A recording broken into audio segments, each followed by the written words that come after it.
I don't know. Rob, I'm trying to go live over on Instagram. Trying it. There it is. Are you having any success? Yeah, but it looks like it's straight up and down. Hey, everybody. Welcome to the Common Good Podcast. Every once in a while, we think, hey, could we make the world of our podcast a little better? Could we increase just a little? As my wife likes to say, 5% more fun. Could you just make it a slight bit better? Our church used to have the slogan, now 13% less judgmental.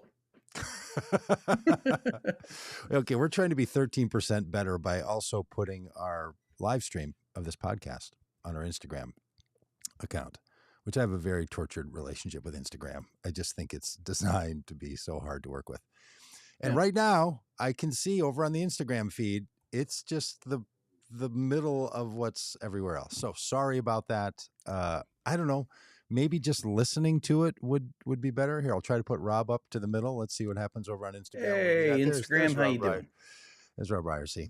And, like so many Instagram things, it gets just treated special. So anyway, that looks nice with you there. Yeah, on Instagram. Yeah. Okay. Anyway, I'll stop talking about how we're also on Instagram. But if you want to follow this over on Instagram, go ahead. Our favorite place is for you to do it on YouTube. And that's because we're trying to work with the algorithm. So, But hey, Rob, today, there's so much to talk about, of course, because the Trump decisions, the Trump administration, the Trump chaos has caused the people who put their money in the stock market to suffer what's called wealth loss. But let's just be clear. Valuation in the stock market is not wealth. Valuation in the stock market is a future promise that some money will be there if you were to sell the stock at today's price. That's all it is. It's not wealth. It's not anything else. We can get into that in an economics conversation. But for a lot of people, they're banking on the stock market being their retirement. For a lot of people, that's going to work out. For some people, it's not. The decisions that Trump has made with tariffs, with chaos, with federal layoffs, with the damaging of the economy, with breaking alliances, has caused people who invest in the stock market to freak out. And it's doing worse now. The worst first month of any presidency since 2009, when the economy was in a crash. But anyway, it's doing terrible because the Trump administration is just generally doing terrible for America. But if you're in MAGA world, it doesn't feel that way. No, It's the tale of two worlds. Lara Trump, daughter-in-law of the president, former head of the Republican National Committee, and now Fox News host. Yeah, she's going the wrong way on a one-way street. She's supposed to go from Fox News into the administration, not the other way around. Yeah, that's right. That's right. The give and take between the Fox News broadcasting arm. I'll give you a Lara for I'll take a Hegseth. A Pete and somebody else. Boy, my good. And I saw, just as a side note, I saw an article that was legitimately suggesting that he could choose Janine Perino to be a Supreme Court justice. Wow. Is he going to get another one of those? Is there another? Sure. Is he going to? Are they going to expand the court so Trump can put another one on there? Because wouldn't that be a kick in the pants? Yeah. If then the Republicans decide to expand the court. Yep. Okay, we can get to that in a minute. Lara Trump was on one of the more popular shows on Fox. Still not as popular as a lot of YouTube channels, but popular enough. She made the suggestion that the American people should kiss the feet of Donald Trump and Elon Musk for what they've done. And you might think that someone like us is just using that as overstatement. Yeah, figure of speech. Until she said, we should be kissing the feet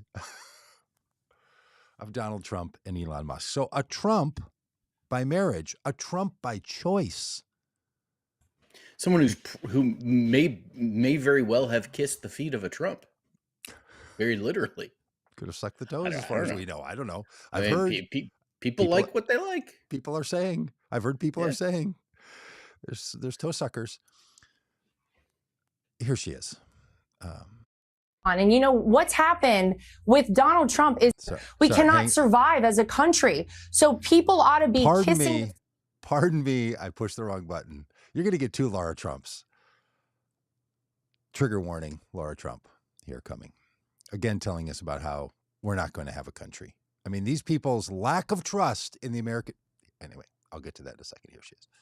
We cannot survive as a country. So people ought to be kissing the feet of Elon Musk and Donald Trump for being the 2 people to actually do this. Really? What they're doing is so great. Destroying the economy, breaking it all apart, firing thousands of employees, maybe canceling Social Security, maybe putting Medicare at risk, certainly stopping hungry people from around the world who've been promised that they were going to get support from the United States, all that. And you should kiss the feet of them because we wouldn't have a country without them. So much for the American people. So much for, you know what makes America great? The hardworking American people. Do you know what in the world apparently of Lara Trump is, and Donald Trump and Elon Musk? What makes America truly great? Them. Them, Rob. The self-centeredness is just shocking. It is shocking. And I mean, it's not surprising, but it's shocking nonetheless. Yes, that's right. That's right. If this is the first you've heard of it. That's right. Hey, listen, I don't know if you've heard this, but Donald Trump really likes himself. Likes to slap his name on stuff. He seems to. Hey, for a long time, we've been saying this is a grift, meaning that the whole Trump presidency was a means for him to expand his brand.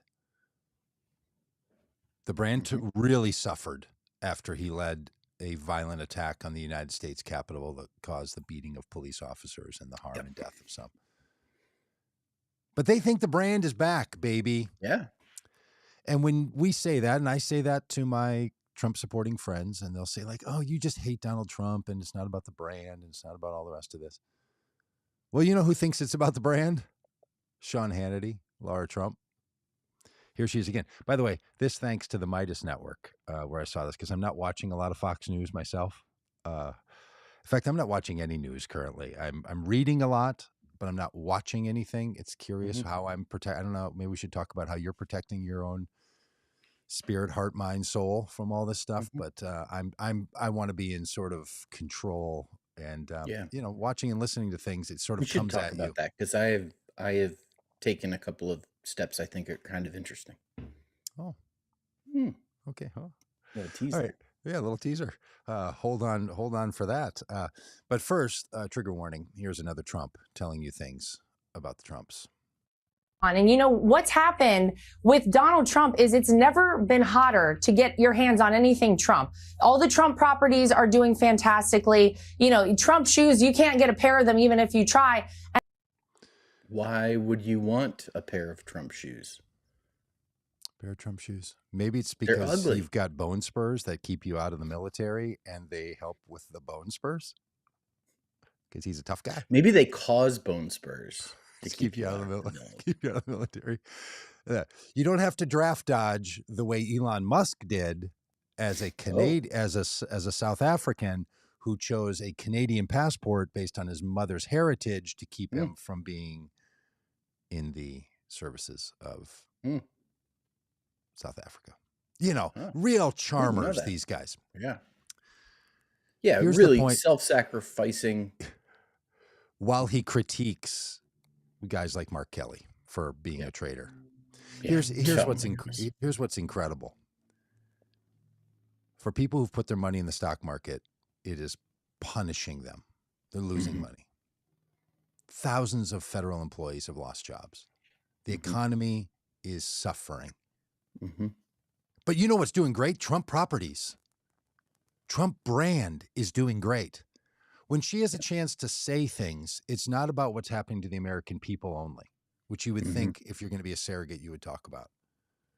But they send the Trumpers out there, literally the named Trumpers, to tell the rest of us we should kiss the feet and be thankful. And you know who's doing great? The Trumps. Ask yourself, Are you better off than you were 30 days ago? Yeah. Because I don't think so. And I just, holy moly. Oh, are we breaking news? Well, I just looked up the Trump shoes. Okay. See, they're And doing there is great. a pair They're hard to get. There's a pair on eBay of Okay. the gold high tops with the Okay. T on them, as you remember. Okay. It's a men's I size don't. 9, so I wouldn't don't. be able, you wouldn't Trumpers? be able to wear them. No. I maybe could squeeze into them as a Yeah. person who wears 9.5 to 10s. Yeah, my wife could wear them. I could get them for her. Keep going. Yeah.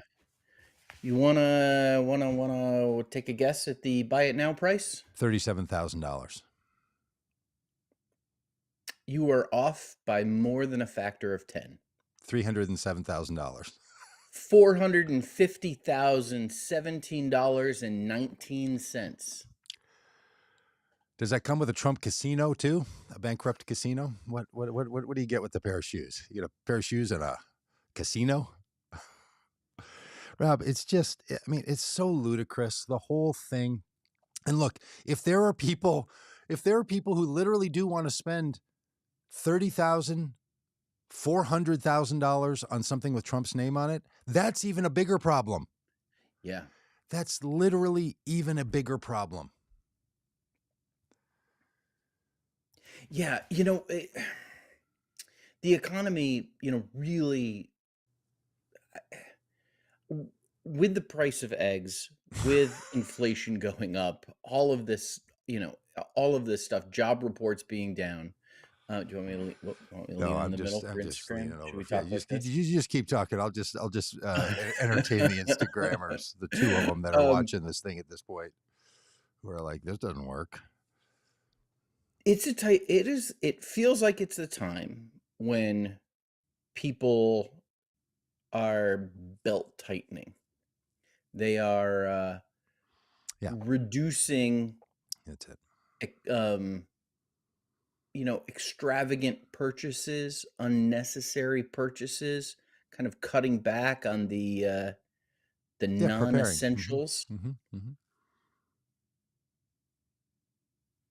But I might spend $500,000 on a pair of shoes. Look, people spend $500,000 on all kinds of things they think are investments. So I don't even want to get into like the speculation narrative around some kitschy, cryptocurrency or the pictures that are valued at something, whatever that little jokey thing was a while back, or paintings, NFTs, or guitars, or old cars, or fancy hats. Like, human beings value things at all kinds of stuff, and sometimes it's money spent, sometimes it's investment. Who cares? The point is, these jokers aren't thinking about the real American experience and the suffering of the American people. And the number of Trumpers who now are starting to say out loud or with their fingers in their posts, come on, this is ridiculous. We asked you guys to go in there and do something. I want you to get rid of waste. There was 3 to 7% waste. And by the way, just to be a little lectury for a minute, you find me any organization that runs 3% waste. That's fantastic. You show me some organization that spends $1 trillion and only has 3% waste. That's incredible. The federal government, if it has what Elon Musk has said, 3%, maybe in some places up to 7% waste. That's fantastic. That is a number that is more than tolerable.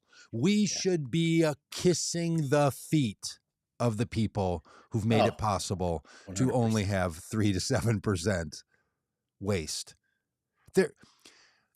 If you're a CFO of a business and you say to yourself, hey, shareholders, we've gotten our waste and lack of productivity down to 3%. They would give you a raise. If Elon Musk's own businesses that he owns were running only a 3 to 7% waste level, I mean, not even including blowing up a rocket in the air, just 3 to 7% of inefficiencies, People sitting around in Zoom meetings, not getting anything done, having some employee that you can't really figure out if they're necessary or not. But, you want to keep them around because all the things businesses, which we're told all the time, is really where the magic happens. Until you work in a business, be it a small business or a big corporation or a do-gooder business or a pretend business that just makes money off of fees, any of this stuff, you get 3% or 7% waste and loss. You're thrilled. You're thrilled. It happens at the federal government, and people act as if it's my money and these people, we need to have 0% waste. And then these folks, Rob, tell you that what they mean by waste is spending money on things that you don't think they should spend money on. Redefining waste, even the 3 to 7%, getting 3 to 7%, calling it waste by referring to things that you don't want to pay for and calling it waste. Yes. That's insulting. Yes. And Trump supporting friends, if you're buying that lie, and non-Trump supporting friends, if you keep pitching, well, we do have to stop waste in the government. No, we don't. It's not a problem. And look, you can all tell us all day this long. This is a bold position to take, Doug. This is a bold position to take. You tell us all day long. We do not need to stop waste in the federal government. We don't, because here's what people call waste. Every time when you ask them, tell me about the waste, they'll say something about some toilet. 90% of the times when they claim waste, it's military spending, which, by the way, none of the Trumpers or Elon Muskers or Republicans plan to cut a dime from. That's right. And the rest of the time, they describe it as things that they don't see as their priority. Well, that's the democratic process. Like transgender mice. Transgender mice. How about this? How many did you see where Dick Durbin was interviewing somebody in some congressional hearing about how many transgender athletes there are? Yes. The guy said maybe 10. Yeah. Maybe. Yeah. And yet people will say they're spending on the transgender. Right. Like honestly, Rob, it is. I saw somebody posted online the other day that Trump has more sexual assault accusations than there are transgender athletes in the NCAA. There are more women who have been assaulted by Donald Trump than there are transgender athletes. And one you believe, if you're a Trump supporter, you believe doesn't exist. Right. And the other you believe is times 1 million. Right. There are 10 million athletes. And it's not fair to the other women athletes. Yeah. Title IX, blah, blah, blah, blah. But it's just constant. And I'm going to get off the government waste isn't a problem thing. I'm just saying, you tell me the number you'd be happy with. Mm-hmm. How much waste? What percentage of the federal spending is fraud and waste that you're going to get rid of? And would you get rid of 90% good if you found 10% bad? It's like bargaining with God about how many righteous people could we find to hold off the judgment. Yep. Because it is the Common Good podcast. All right. Okay, that's it. You want to rant about tariffs for a minute?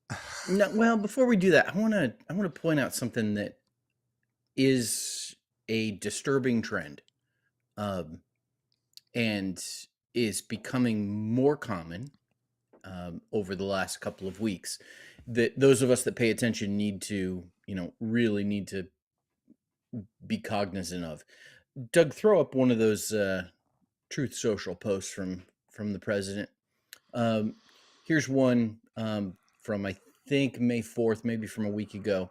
Donald Trump posted, all federal funding will stop for any college, school, or university that allows illegal protests. Agitators will be imprisoned or permanently sent back to the country from which they came. American students will be permanently expelled or, depending on the crime, arrested. No masks. Thank you for your attention to this matter.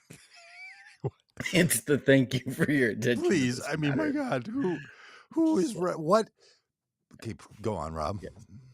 This is troubling. Donald Trump clearly in his administration has followed through on this with the arrest of a young man who was organizing some protests, I think at Columbia, related to the situation in Palestine and Israel. The thing to notice here is the phrase illegal protests. Yes. And particularly the word illegal. Now, Doug, jump over to the other Truth Social post I sent you. Let's read this. This is, I think, from today. To Republicans, conservatives, and all the great Americans, Elon Musk is putting it on the line in order to help our nation. And he is doing a fantastic job. All caps. But the radical left lunatics, as they often do, are trying to illegally and collusively boycott Tesla, one of the world's great automakers, and Elon's baby, in order to attack and to do harm to Elon and everything he stands for. They tried to do it to me at the 2024 presidential ballot box, but how did that work out? In any event, I'm going to buy a brand new Tesla tomorrow morning as a show of confidence and support for Elon Musk, a truly great American. Why should he be punished for putting his tremendous skills to work in order to help make America great again? Now, I mean, there's the ridiculousness. Listen, this is Donald Trump goes into places and claims he's going to pay for everybody's meal and then walks out and doesn't, and so we'll see if he actually purchases a Tesla. I wonder if he's going to pay for this out of his charity like he did his son Don Jr.'s Cub Scout fees of $17 that he paid for when Donald Trump Jr. was a little boy, out of the charity that he raised money for. Yep. This is that guy. Yeah. The thing to notice here, though, is Donald Trump's assertion that the boycott of Tesla is illegal. Yes. And voting against him was illegal. Yeah. That's what he implies. They tried to do the same to me. Yeah. So what we're seeing here is... So back to this, when he says the illegal protests, and then he says the illegal boycotting, let's read that properly, are trying to illegally and collusively boycott Tesla and the illegal protests on campuses. So you notice this, that the opportunity, the privilege, even the God-given rights of Americans to redress grievances, to assemble, to speak what they want to speak, and to spend their money the way they want to spend their money. All of these things, this freedom of expression enshrined in the Constitution as a self-evident gift of God to all Americans, is being called illegal by the President of the United States. Yeah. This is really, really troubling. It is. Because if Donald Trump is going to label anyone who criticizes him, his policies, his administration, or his cronies as illegal, as criminals, this is really setting us up for the type of situation that leads to, I mean, it's clearly on the road to totalitarianism. And I'm someone who for a long time resisted calling Trumpism a cult. I'm someone who for a long time has resisted calling MAGA and Trump's presidency fascism. But they're telling us who they are, and whether he's intending to do this or not, like Donald Trump is revealing to us what he really thinks of the people who organize on the streets and say, no, we're not going to go along with this. Yes. He wants it to be illegal. And curiously, what's not illegal to him are people attacking the United States Capitol and beating police officers during his previous administration, because he pardoned those people. What is not illegal to him is people boycotting Bud Light because of its support for LGBTQ peoples. That's not illegal when that happened. But people saying we're not going to buy Tesla, or we're going to sell our Tesla, or we're going to sell our stock, that somehow he wants to declare as illegal and collusion. Yeah. The freedom of the American people. Life, by the way, liberty means you are free to do what you want with your money. Mm-hmm.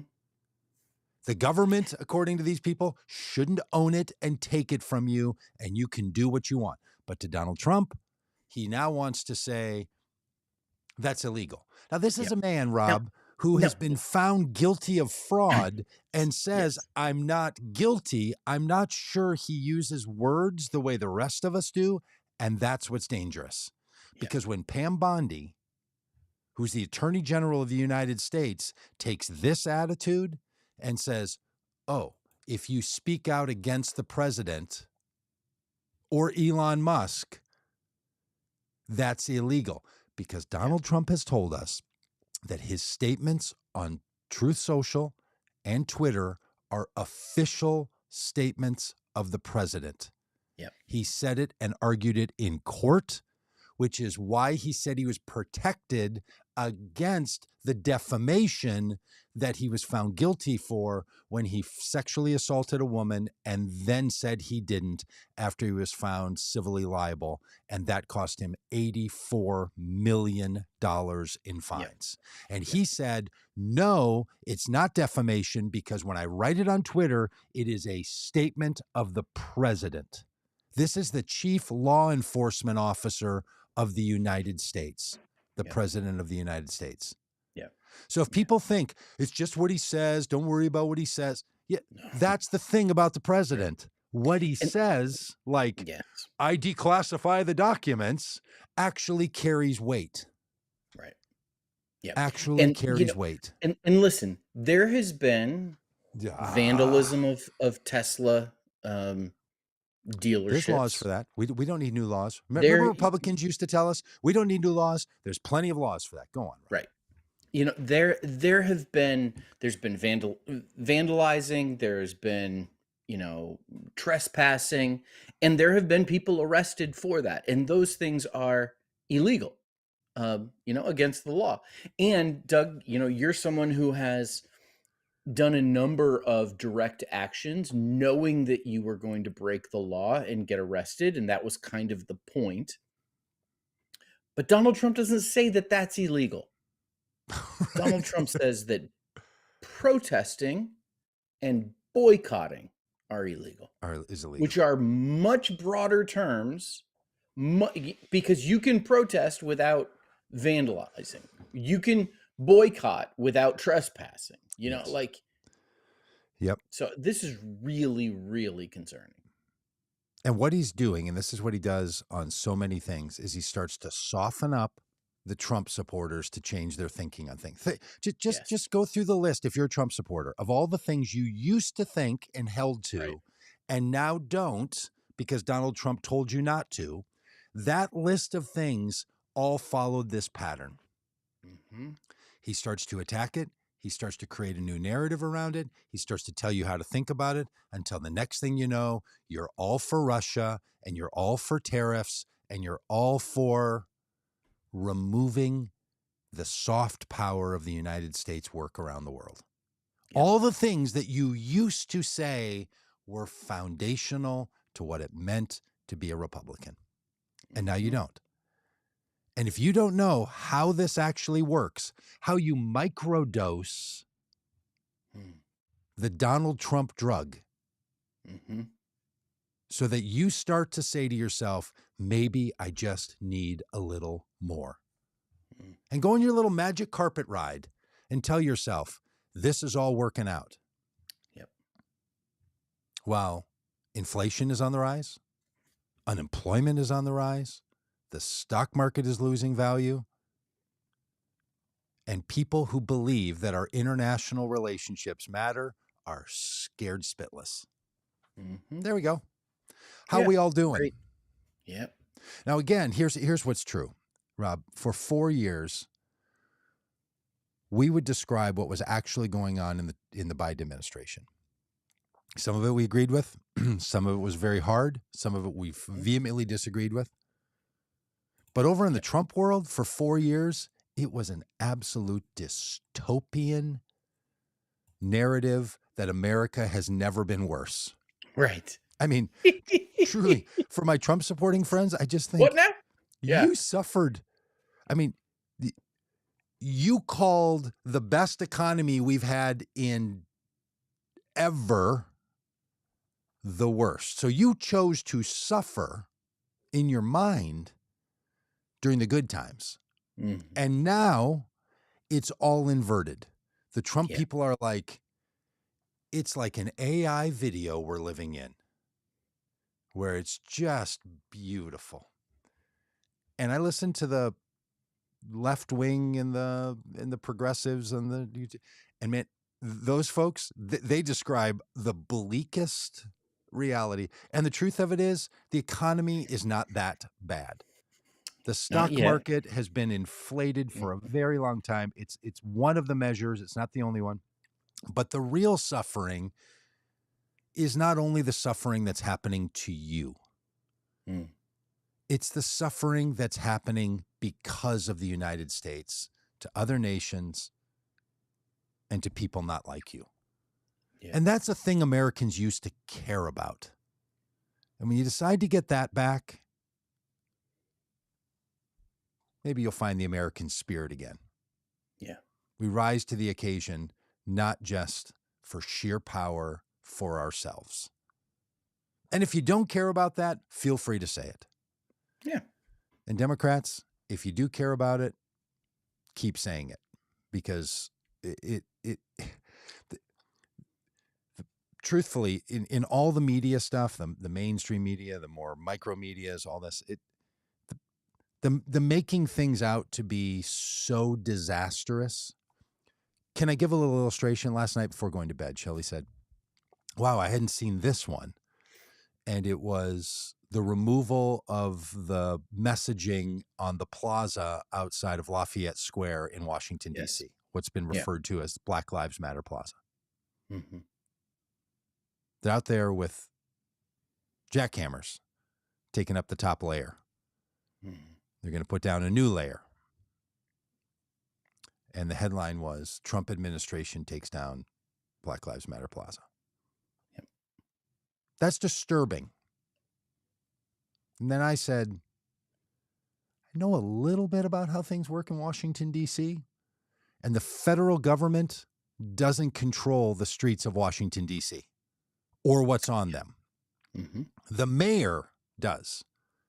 Now, the funding for a lot that the city utilizes comes from the federal government, because the federal government is one of the big residents there.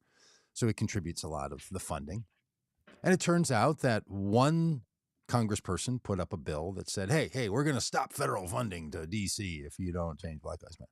But the reality of it is, the governor or the mayor of Washington, D.C. and her team said, yeah, we're going to change Black Lives Matter Plaza. It's going to become a part of a 250-year celebration of this country. And it's going to become an art project and an art installation around that. So Black Lives Matter Plaza is going to be rebranded. You can either credit that to Donald Trump is destroying Black Lives Matter Plaza, and it is unfortunate that it happened during a time when DEI is on the decline and companies like Target and others are turning their back on their commitments that they made 5 years ago. Or you could say, you know what? That movement in America by that name and that narrative has run its course. And as someone who still owns a Black Lives Matter t-shirt and whose profile picture has me in a Black Lives Matter t-shirt and have Black Lives Matter signs in my yard when it's not full of snow, I can tell you it feels a little dated. Not the commitment that Black Lives Matter, but that particular phrase and that particular movement feels 5 years ago. The mayor of DC has concluded similarly, apparently, and they're going to change it. So we can tell stories in a whole range of ways about what is and what is not going on. And we should and could complain about it. And if we don't like it, you can go there and you can protest, or you can write a letter, you can put up a Facebook post, you can do all the things that are important to do to be sure that this kind of thing is commented on by you and others. But this is a way that I just think we can drive ourselves out of our minds by giving too much power and too much attention to things that aren't exactly the way they're pitched to us. And I just think we have to be a whole lot more careful, because there's so much more media available to us now. I'm going to sound like an old man, but even than 4 and 8 years ago when Trump was first in office. When Trump was first in office, your ability to bring in all this stuff was much more limited in 2016 than it is in 2025. Right. And we're all getting so much more information.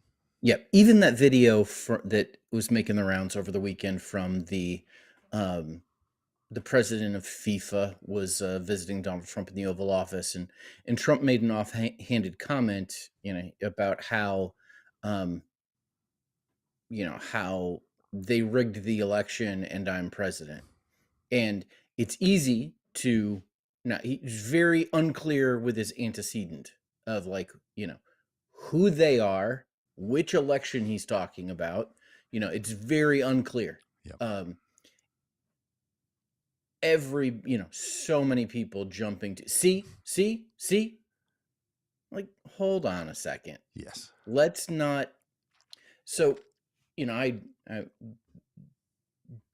went to Bible college as a young man, training to become a pastor. And we were taught in our hermeneutics classes. Hermeneutics is, how you interpret the Bible. That one of the key principles is that when you interpret the Bible, you need to try to exegete the text of the Bible rather than eisegete the text of the Bible. Exegete is to get the meaning out of the text itself. Eisegeting is when you kind of bring your own baggage, your own ideas in and push that onto the text. Now, we could have a whole argument of whether it's possible to exegete. Let's just go full 1994 and have a whole conversation about the ability of a human being to get outside the whole idea of objectivity is a myth, all of that. Wow. I think it's real easy for people to eisegete, this situation with Donald Trump, to possibly force onto it something that might not be there. And I think, what we've got to do, Doug, is we've got to be very careful not to be the boy who cries wolf, everything might not be because he's so terrible. Right.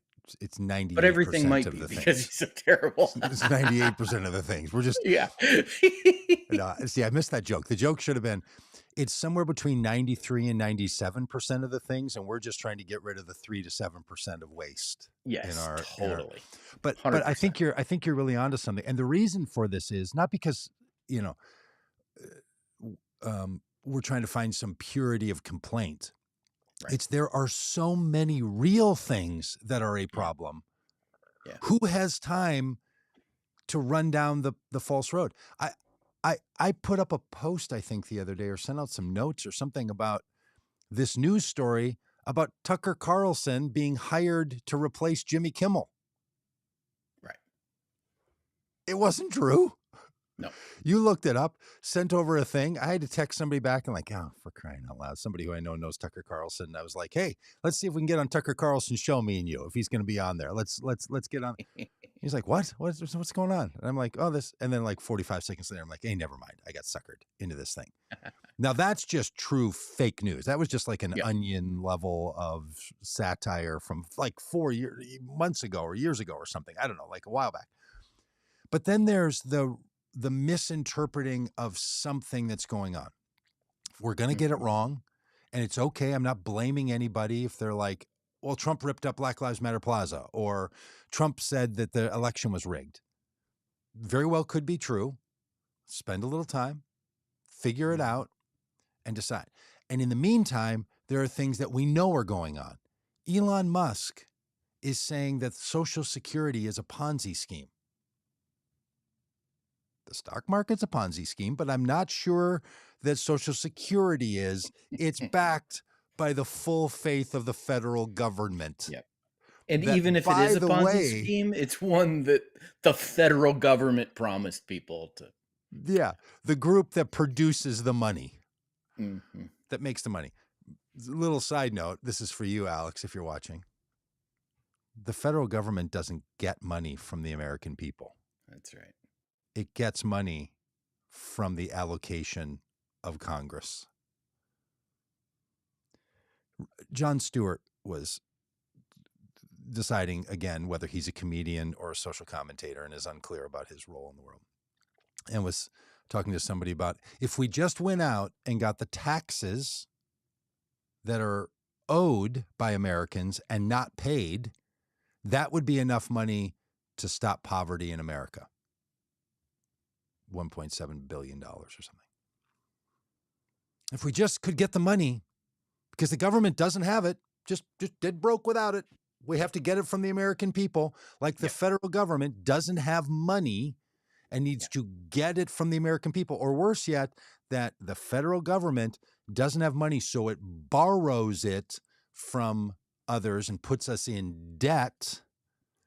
Yeah. And honestly, friends, if this is all new to you and you're like, what is he talking about? Of course, that's how it works. It's not. Right. Yeah. All Elon of Musk those saying, terms. Elon Musk saying yesterday that he's worried that the United States is going to go bankrupt. Impossible. Not possible. Not a thing. Impossible. It doesn't. Okay, and here's case in point. This week, Congress is deciding whether it's going to pass a continuing resolution budget to extend what's called the debt limit. The debt limit is the difference between the amount of money the federal government produces versus the amount of money the government takes out. Not the amount of money the government spends versus the amount of money that it has. Those are different terms. Means that's how you and I function, and that's how states function. The state of Minnesota, the state of Arkansas, the state of Florida, they all only can deal with the money they get from taxpayers. They can only spend the money they get from taxpayers or from investments or from people lending it to them through bonds, which is just like, hey, give me a little bit of money now. We'll give you a little bit more money later. That's how you're getting it through a bond. That's not what the federal government does, though. The federal government is trying to manage the amount of money that's in the economy because the federal government produces all the money in the economy. It puts new money in with each budget bill that's spending and takes money out through taxes and through fees and through charges and tariffs. That's what it does. Takes money out, puts money in. Doesn't take money and then respends it. This is really confusing. You know who else is confused by this, Rob? ChatGPT. Yeah, ask ChatGPT to explain this to you. You got to dig a little deep because so much of the common wisdom out there is this. Now, if that it all intrigues you, please go and watch our YouTube videos on this or a person named Stephanie Kelton. She has a TED Talk called The Deficit Myth, and it will help you understand some of this, how it actually works. There's a theory around based on how it actually works. How should we function? That theory is called MMT, or modern monetary theory. But the theory is not the theory of how it works. The theory is based on this is how it works. A sovereign currency produced by the federal government produces all the money, and the government doesn't get money from the citizens. It puts money in the economy. That's just true. Then the theory is based on that, we should act like this or that. And then we can have an argument. It's like the theory of gravity. Yes. And in light of the theory of gravity, here's how we're going to make an airplane fly, right? Like that's, you're not saying that the theory of gravity is a theory. You're saying it's a reality, and therefore you're going to base a number of other theories around it. I know it seems complicated, but I promise you, friends, if you're worried about government spending Let and not your government hearts be waste troubled. and all the rest, it's just different than you think. Everything you think about the federal government, though, about how it gets money and spends money and is it in debt or not, is something you could say about your state. So if you want to obsess about the government and its spending and is it in debt or not, then go to your state. Do you know what states don't do? Run a deficit. Do you know what your state legislature is not going to do this weekend? Pass a continuing resolution to raise the debt limit. Yep. Because they call debt limits, if anybody knows their spreadsheet language, the debt is the difference between how much has gone out, $100 billion, and how much has come in, $90 billion. That's the wrong way to say it. How much has gone out from the federal government, $100 billion. How much has been taken out of the economy, $90 billion. How much is the debt deficit? $10 billion. Yep. And if you're like, that's not a deficit. Well, it is in accounting language. It's got the little parentheses around it. The amount that went out versus the amount that was put into the economy versus the amount of money that was removed from the economy. I just feel like in the next 4 years of Trump, because this is when Republicans lose their minds, we just have to say it over and over. And on that note, do you know his control of the House of Representatives and the Senate and the White House? Republicans. Do you know who can't seem to pass a new budget that gets rid of the deficit? Yeah. The Republicans. They promised they would. Oh. Now they've got it. And you know what they're about to do? Say it together, friends. Kick the can down the road. Do you know why? Because it's not kicking a can down the road.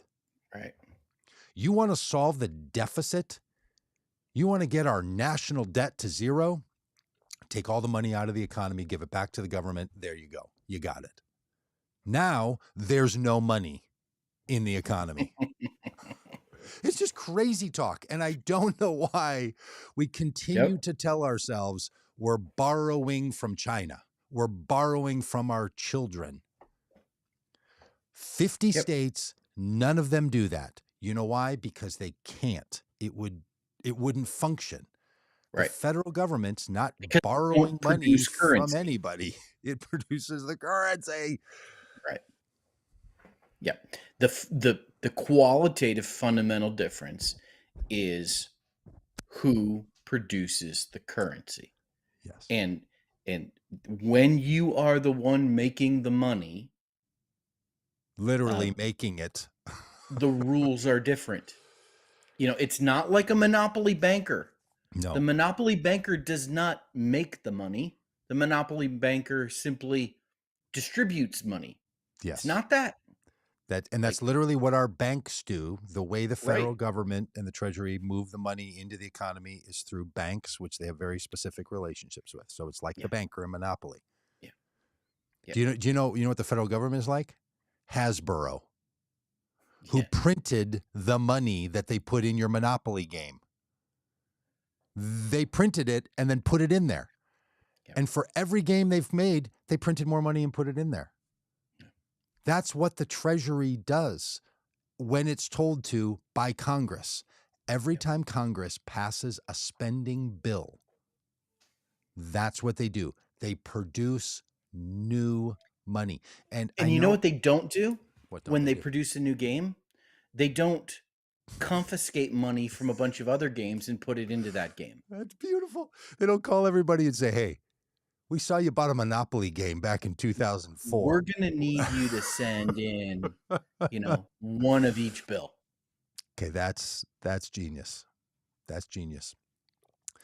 And the reason this matters is because when people hear that the federal government does this and that and federal spending, it's how a sovereign currency functions differently than because that part of the system creates the money. Yeah. And you wouldn't. They're not trying to balance a checkbook. Great illustration. As long as we're deep diving, let's just deep dive. Yeah, it's so In infuriating. World War II, when the United States was attacked at Pearl Harbor and decided to stop being like the modern day Trumps and get involved in the war, where did we get the money to build planes and ships and pay millions of people to go around the world as soldiers? Where did we get the money to take over factories that were building cars or building guitars and confiscate them and turn them into part of the war machine? Where did we get the money for that? Did we go around and ask all the American people to chip in and pay a little more? No. The government just said, here's new money. Where do we get the money for anything the federal government's ever spent money on? Did we ask the American people, could we please have a little bit back as the federal government so we can spend it over here? Nope. I know that's what you're told over and over. So, Doug, what are war bonds then? Not how it works. So a war bond is where you say to people, hey, rather than us taking the money from you and never giving it back to you, because that would kind of be a bummer for you. That's what we do with taxes. How about if you give us $100 by buying a war bond? So we'll take that money out of the economy and we'll put a bunch of new money in the economy. And in 10 years or 5 years or 20 years, we'll give you $130, 30%. And why would the increase. Government want to take money out of the economy? Well, this is a great debate in the world because what they're wanting to prevent is there being too much money in certain places in the economy. This is what economists fuss with all the time. Where is it sitting? When I walk around my park up the street here, there's a couple of places along the park that at this time of year and after a heavy rain, the runoff is not managed very well, and you end up with a big pool of water right in the middle of the walkway. You don't want the water there. You want the water spread out across the field or maybe running into the lake through a little culvert. That's where you want the water to go. When it sits right there, that's not in a good spot. So taxes and bonds, where someone says, I'll give you the money and you'll give it back to me later, what we call lending or borrowing, that's to move the money through the economy, to gin up the economy and keep it moving. That's one of the powers that the federal government has. It incentivizes people to do certain things. I'll give you $130 later if you give me $100 now. Why would they want to do that? Because they want the money out of your account and they want new money going into other places. Now, why would they worry about that? Because too much money in the economy can inflate prices. Inflation's the big worry. We all saw it after COVID spending. You know why we had inflation?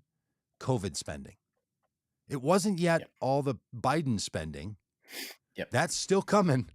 Trump's going to experience inflation because there's a lot of money that's about to be pumped into the government over the next 4 years that was budgeted 4 years ago. So yes, and what often happens is there's typically there's two things that cause prices to go up. There's the inflationary reaction to there being too much money in the economy, and the price of energy. The price of energy, particularly oil and gas, that drives so much of the economy of the world. The cost of goods is so dependent on the price of energy that when that goes up, it also, and so those two things going side by side, particularly when you have situations like we have, now and have had in the recent past, where the cost of energy is going up and inflation is going up, that's going to be, that's going to be a great way to say it. Compoundingly detrimental. When the cost of certain things that are built into nearly every product, energy being one of those, when that goes up, it sort of ripples through every part of the system. And then when the amount of money that's available that people can spend on things, like the two things that are going to make things more expensive is less of that item, making it rare, or more ability that you have to spend money on that thing. Right?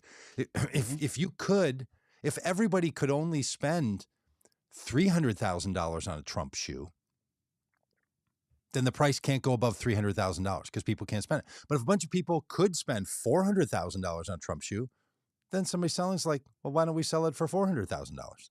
Right? So that's basic kind of cost, demand, availability to purchase question. The federal government's concern is, do we have money in the economy in places where it needs to function? The federal government wouldn't need to spend any new money if it didn't want to. It could just simply say, let's just recycle the money that's here. And then you know what would happen? There would be no economic growth. Ask yourself, how does economic growth happen? Like, I don't know. I was born in 1966. So let me ask Siri a question. Hey, Siri, what was the population of the United States in 1966? In 2024, the population of the United States was 340,110,000. 340 million people now. What was the population of the United States in 1966? As of 2024, the population of the United Siri is so useless. It's struggling now. Isn't that amazing? Can you hear that? 1966 U.S. population. That was the great year of the birth. 197,000. Or 197 million. 197 million. We'll say 200 million. Now there's 350 million. How do we have enough money for now 350 million people when there used to be 200 million people at the beginning of my lifetime and the start of the Yamaha guitar? How did this happen? Where does the money come from? If the government doesn't put new money in, we would still be dealing with only the money in the economy in 1966. Yeah. And you would have the more players you incredible have inflation. in Monopoly, the less money everybody gets to start. Yes. So because there's a finite amount. Yes. But if you can create more, an infinite amount of money to fit the size of the country. That's what the government does. And unfortunately, the difference between how much money the government produces and puts in versus how much it chooses to take out in an accounting language is called the deficit. That's a real language problem, right? Yeah, totally. Because what we want is money in the economy. Just one more little ballywick. Do you know what is not the economy? The stock market. Stock market. The stock market is valued at like 2.5 times the amount of money in the U.S. economy. It doesn't exist. It is pretend valued money for millions of accounts that could not be taken out because the government has never produced that amount of money. If everyone decided, let's cash out today, we know what would happen. The stock market would have to crash down to a point where stocks are only valued at the amount of money that's actually available in the economy. So we do this thing, which is not helpful, where we describe people's wealth by their valuation of their stock market. Yes. It's potential wealth. It would be if you sold it. Right. As long as you have it, it's not wealth. Right. Elon Musk is not worth whatever billions of dollars his stock valuation is. He's worth other levels of money.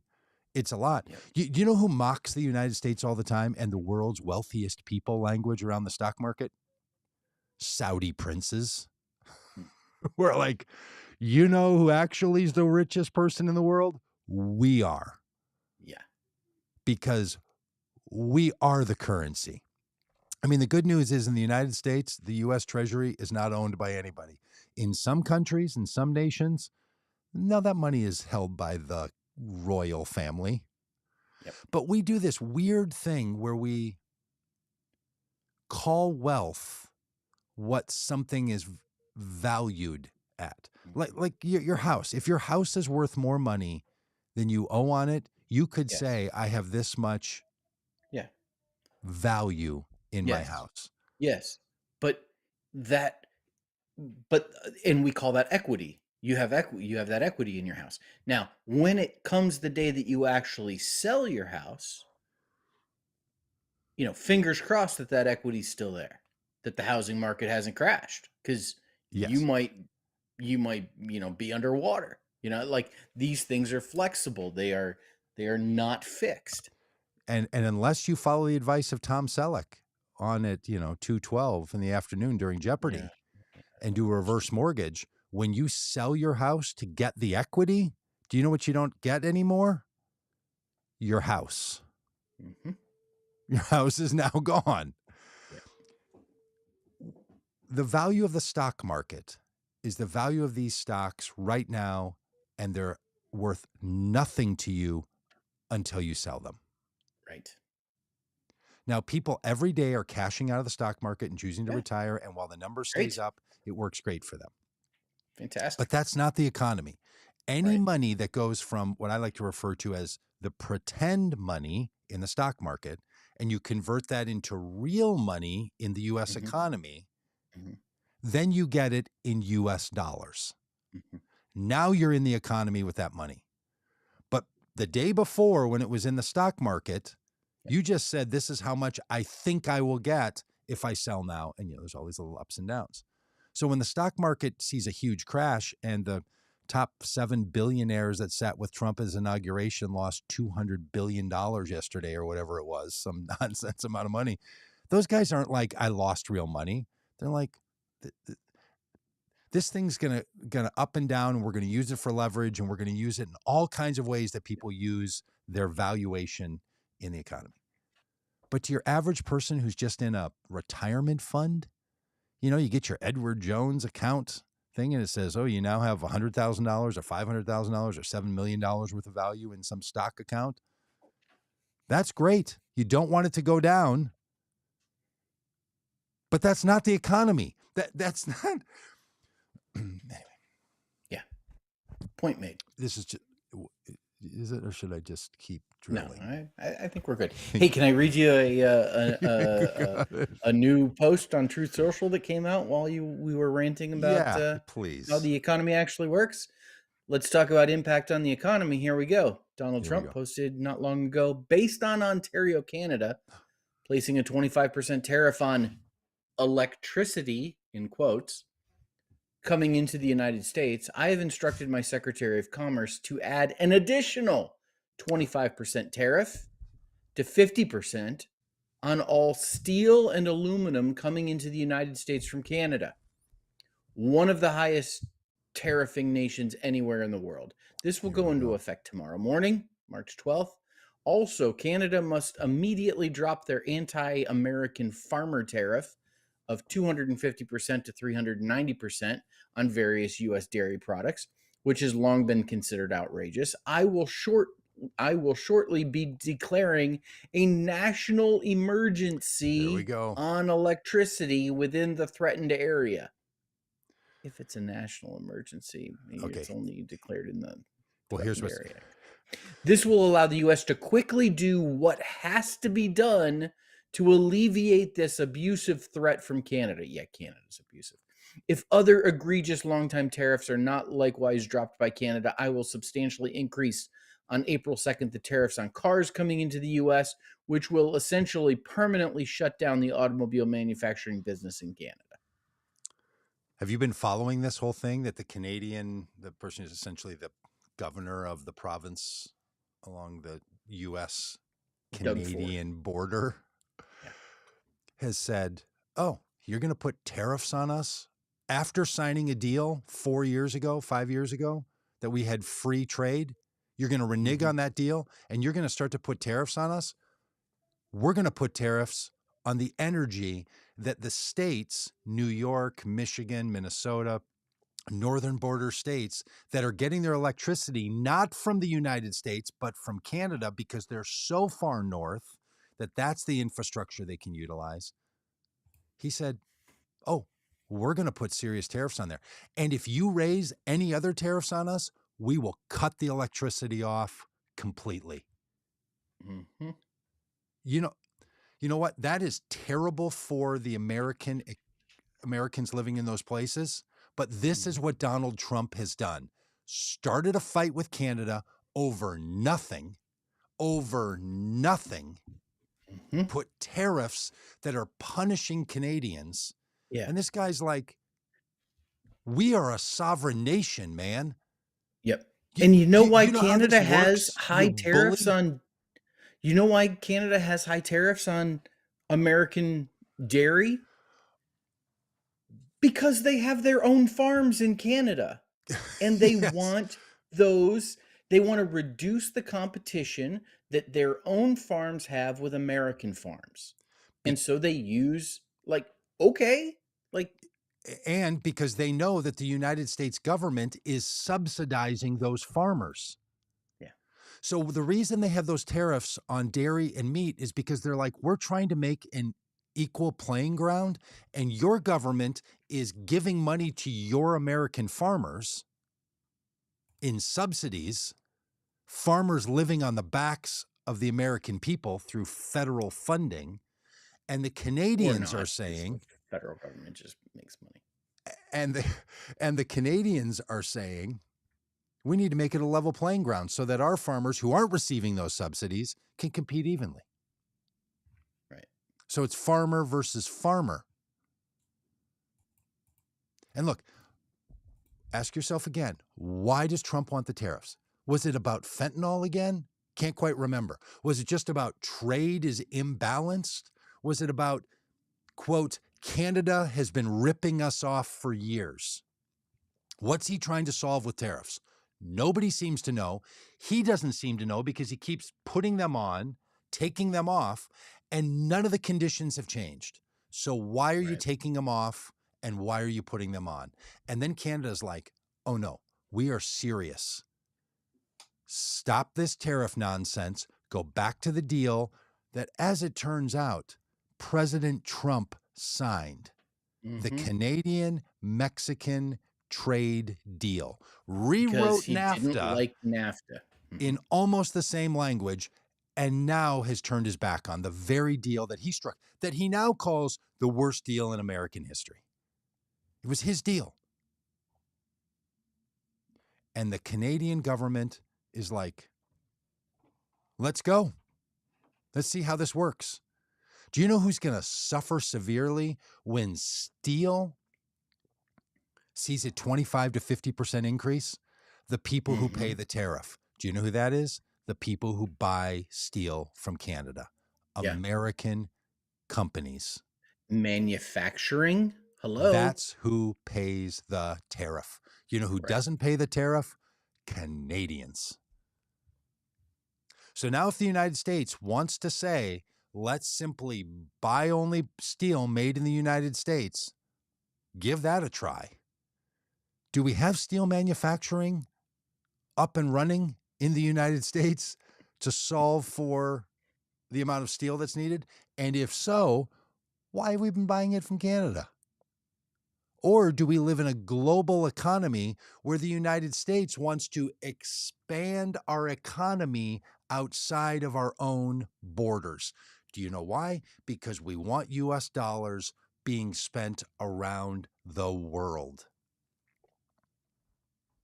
It's remarkable. The level to which, honestly, Trump supporters and Donald Trump on his own seemingly do not understand how the economy works is shocking. Truly shocking. Yeah. And every time the stock market or economists or business owners are like, hey, Trump, you're killing us here. This is not how it works. Then he pulls back. That's why he pulled back on steel for the first place, because car manufacturers are like, you're going to raise prices on automobiles by 25%. People are not going to buy them. And that's going to cause the used car prices. It's going to cause inflation. He's like, oh, okay, well, this was all supposed to be a bluff anyway. It was never supposed to happen. Right. He's actually going to do it. Yeah. And look, The best thing for Canada to do right now is make the United States fulfill Trump's promise until he buckles his knee and kisses their feet. There's a circle back. Yeah, I like it. Took an hour and 9 minutes. That's Hey, big news! It's announcement day. Katie Porter has announced that she's running for governor of California. Wow, one of our faiths. Is Gavin Newsom term limited out before he runs for president? I think so. I think so too. Now, Kamala Harris has said that she's going to take until the end of the summer to decide whether or not she's going to run for governor of California. But that's gutsy. That's gutsy. Rebecca Cook, too soon, another one of our faves, is once again running for Congress in Wisconsin's 3rd congressional district. Wow, three's a charm. All the best to her. Yep.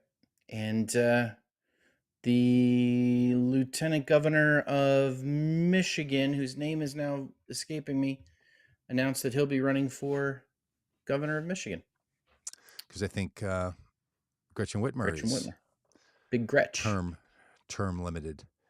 Yeah. And boy, I'll tell you what, in 2028, there's going to be an election. It's some 1,430 days away from the new president being inaugurated. And there's a lot of Democrats who want to run at that. Mm-hmm.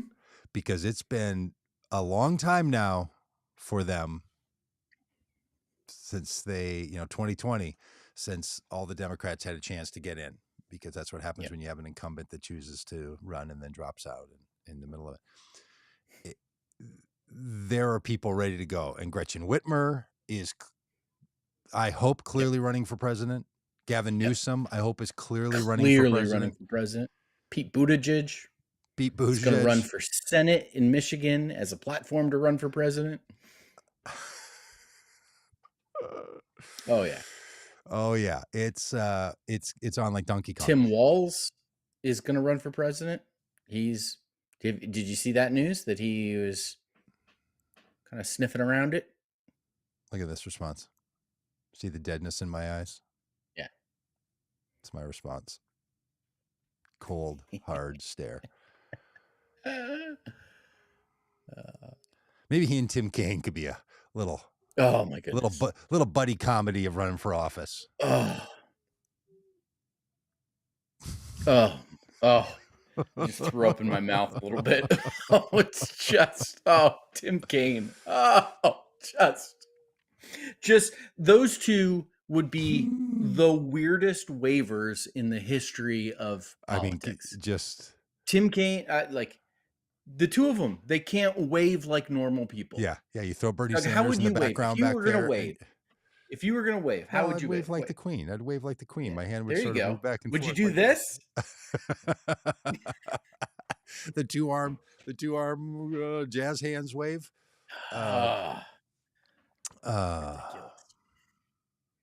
Look,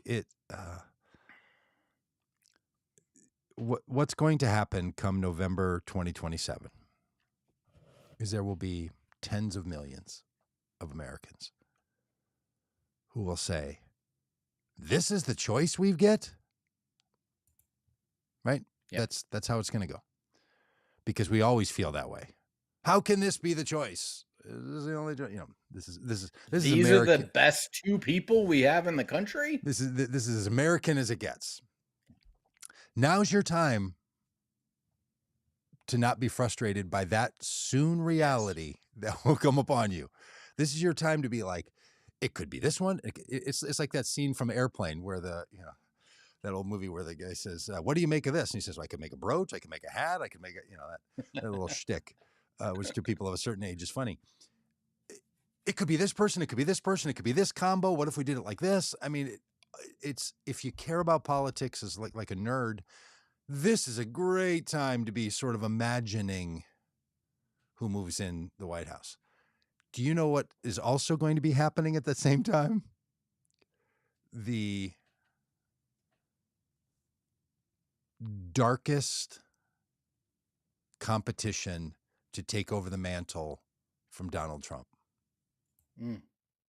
And the number of people who will be freaked out between now and nomination day for the Republican Party sometime in the summer of 2027,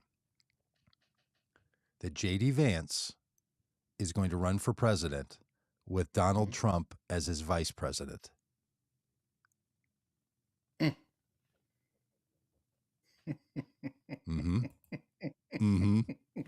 That's a cold, dead stare. Yeah. That's a Tim Walz running for president, cold, dead stare. Yeah. Oh, goodness. There is also... that is going to dominate people's thinking. Yeah. Or totally.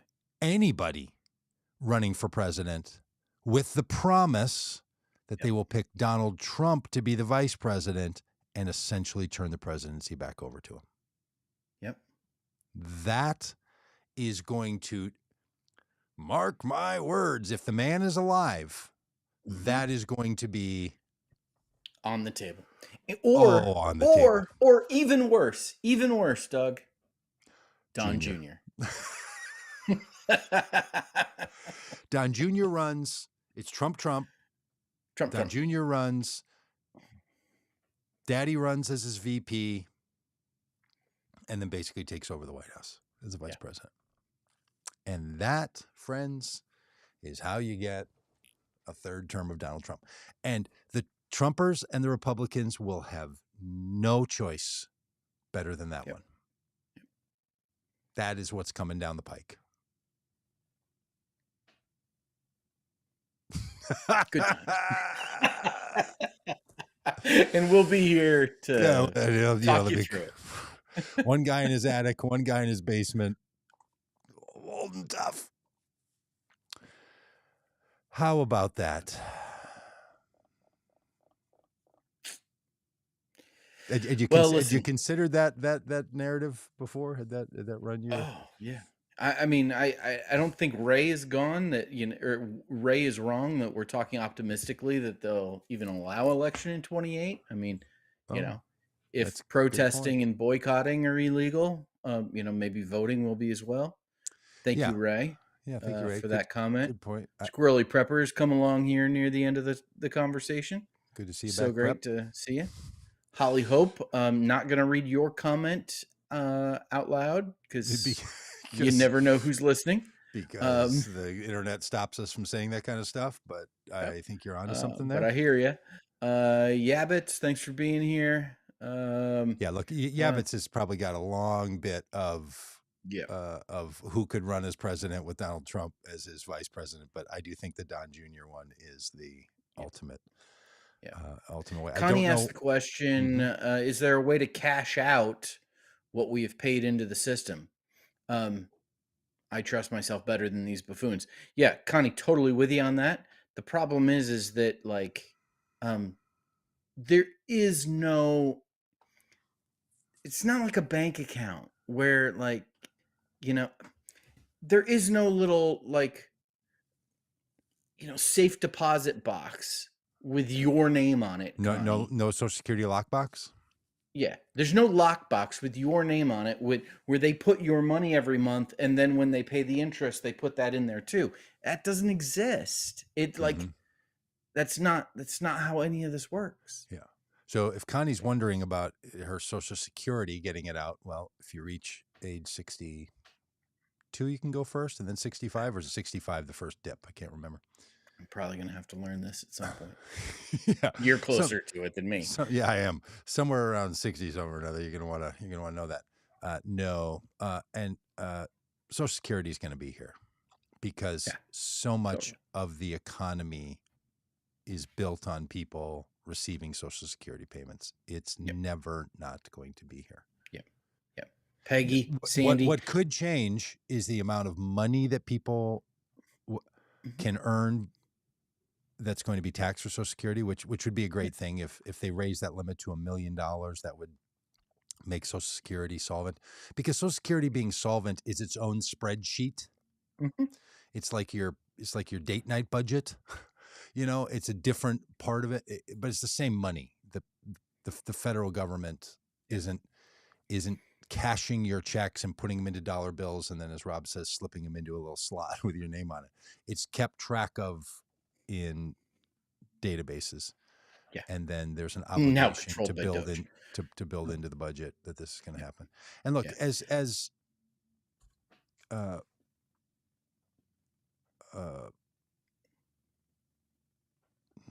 Liz Cheney, boy, how fast the mind doesn't work sometimes. As Liz Cheney said, someday this man will be gone and your shame will remain, to Republicans during the attack on the U.S. Capitol. Elon Musk is going to be out of the Doge office. Donald Trump is going to be gone sooner than your car lease is paid for. These things will change.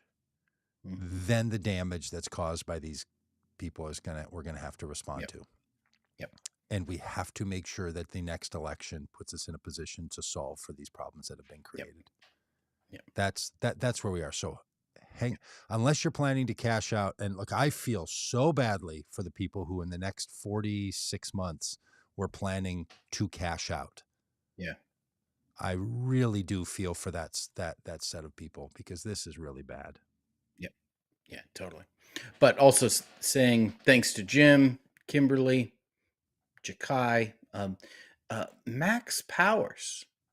How can you call yourself a Christian? You hypocrites. Where was your criticism of the evil and despicable actions, policies of Biden Obama? You belong to the Church of Corinth and Thyatira. Okay, this is an interesting comment. Thanks from Facebook for Max Powers. Not real name, not real photo. Interesting. Want to critique people's Christianity with your fake profile. I get you. Do what you got to do. Life's hard. Have we said anything other than Donald Trump is a failure? And to you, that translates to you can't be Christian.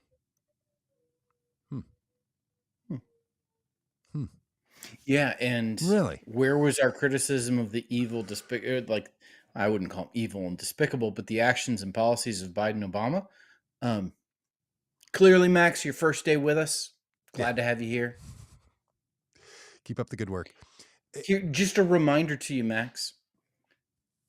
Barack Obama is not president of the United States. Joe Biden is not president of the United States. You know who has control of the United States government? Republicans, particularly Donald Trump, has control of the White House, the House of Representatives, the United States Senate, and the Supreme Court. But no. Let's spend our time criticizing the people who haven't been in office in Barack Obama's case for 8 years now? I think you're the one who's obsessed. Yeah. Sharon, thanks for being with us. Jonathan. And you can critique the president and not have it put your faith in question.